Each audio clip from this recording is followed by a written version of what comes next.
All right, so let's start with a kick. Now, I want to make this kick with an operator, which is the FM synth that comes with Ableton, and then I'm going to resample it and really beef it up. That's going to be the process, basically. I've got here a little project file in which I've already done something to that extent, but I'll explain quickly what I have done. First of all, we start here at the top with operator. Let me just run it. Now you hear something that resembles a kick there. Here is operator. When you load it up standardly, it has all of the operators on, but at level 0 apart from operator A. I've just turned these top two off. But what's important to realize, it's an FM synthesizer. Now we're going to do more and more, especially when I get to the bass lines. I'll explain a little bit more about what an FM synthesizer really does for the people that don't know that. But in this case, we really only need to know that we have a sine wave with an envelope that is roughly, of this shape, which then sounds just like a quick sine wave at about an approximate correct pitch for a kick, a sub, and then shaping that envelope to sort of mimic the length of a normal kick, not be too long, not be too sort of taily, just be nice and tight.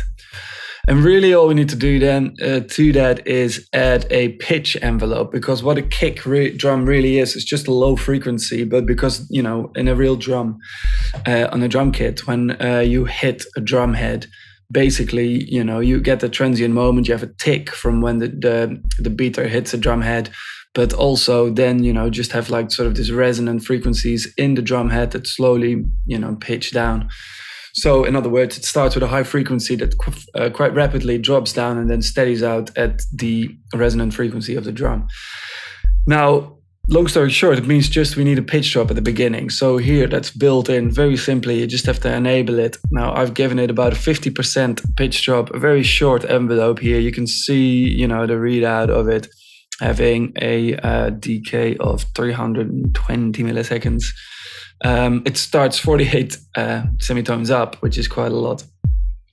You can play with that. You can hear, obviously, now you have more like sort of an 808 bass type thing, and you can make it much tighter as well. But for the purposes of what I want to do with it, this sounds fine. So I have a very simple sine wave with a pitch drop at the beginning. Now, I did do something else to it. I enabled operator 2, which feeds into operator A. I went to the oscillator of it, and we will come back to this later, but here you can see harmonics from low sine waves to high sine waves, how many frequencies are present in the signal.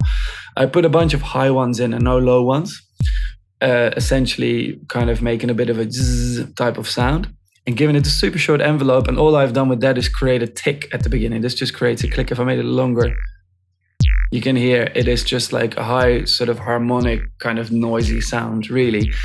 Not too great for anything. In this case, it just sort of FMs, it feeds into the carrier wave, which is A, and just gives a tiny little bit of extra frequencies. Now, with the envelope being this short, this practically only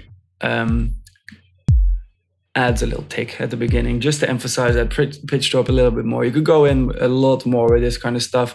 Doing it in FM8 is a really good idea as well, because it's got a really complex, nice noise generator, but also more control, more operators, just to create a more complex tick at the beginning. In this case, though, this really does a job for me for what I need to do now. So basically, at this point, I want to resample it, because obviously this is not a kick I can use as yet. It's still a little bit flat and a bit boring. Now, if you want to be quick about that, just, you can just quickly freeze and flatten your track. You could also just export it. And you would end up with a wave file of your kick. Now, I've already done that here quickly, but, in fact, I will just do it again, just to make it nice and clear. So we're going to use this in the sampler. Here we are. And so I would take this flattened sound, click on the sampler, you just drag it straight in there, and we've loaded it. Now, I want this one solo. I'm going to make a little mini clip. We'll just obviously when you load it in as I have, it will just center around C3. So that's kind of the note we'll be playing for the moment. Now, there we are. Good. So basically, the sampler in in Ableton is really cool. It's got some really cool functions, slightly unusual functions. In fact, it has some oscillator functionality, which is quite an FM type of thing. I'm going to use that later. It's got a really cool filter with the envelopes, things like that as well. Some modulation options. But first of all, here in the sample, I'm not going to do anything that much because I'm pretty happy with the play mode, anything like that. Also, the root key is fine for me.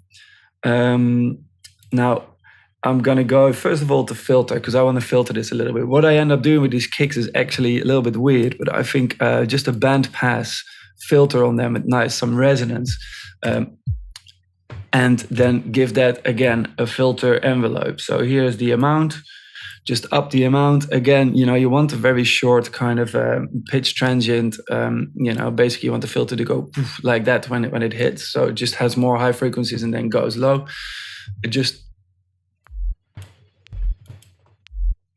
It's obviously a bit quiet now, but you can hear what you can do with that. Now, this is a step you might take or might not, but I find that it gives me a little bit more control sometimes. And also at my final kick, this is a really nice tweakable parameter that makes you be able to take kick out, bass out or in, anything like that.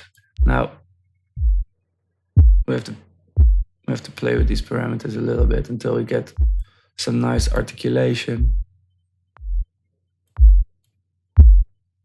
I think around about there. It's not a major thing, but again, I think later down the line, this will be a nice parameter to play with. I can hear that the kick stops a little bit abrupt. I'm just going to make sure that it's not because of the release. Now, that's about what I would do here. The interesting part, I think, for kicks is this part. So let's enable the oscillator. And now we have an oscillator that's going to feed into our sample. The standard waveform here is a sine wave, which is fine for us. There are some more parameters, but really, first of all, we can't hear it at the moment because the volume is completely closed. So let's give it some volume. Now we can start hearing, this sort of FM-y sine wave type modulation going on. We've got here, the course, this is the tuning, and obviously the tuning is quite important. Oh, if we go.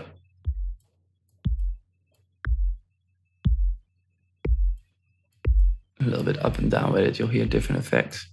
Also, it'd be nice to keep this nice and short.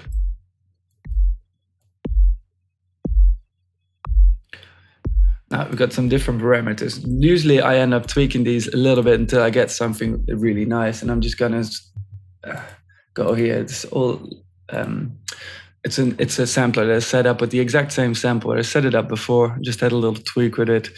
Now again, you can just sort of see the parameters here. This is the same as it was. We have an oscillator. I found a nice little frequency where I zoned in and could really get sort of the right sort of kick with it. Same stuff. We've got a filter here with a little bit of an envelope, and that's about it. So let's give that a play.